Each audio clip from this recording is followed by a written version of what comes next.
Welcome to Blue's Garden, the first potato harvest. On March 17th, St. Patty's Day, I put 3 bags of 25-gallon grow bags and 1 10-gallon grow bag. And as you can see, the smaller one here in the front center there, it is just dying off. So it's time to harvest them. First up, I remove the dead plants, make sure there's no potatoes left on them. And then next up, after that, look at this massive potato I got from it. It's about the size of your pinky nail.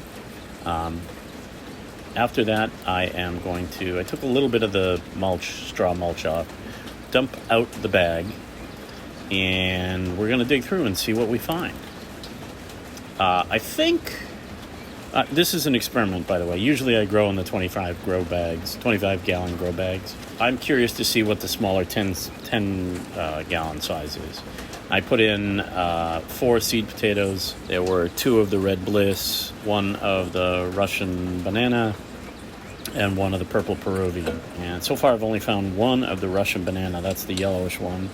A lot of little red Bliss. They're smaller than I typically get. But let's see as I dig through, see what we get. I actually put in a little under a half pound worth of. And it looks like the total weight was 1 pound, 4.7 ounces.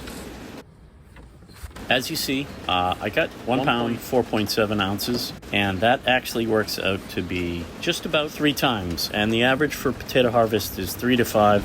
I'm still underwhelmed. Most of the time I get 5 times the initial planting. So we shall see on the larger grow bags. Thanks, and don't forget to like and subscribe for more Blue's Garden Tips.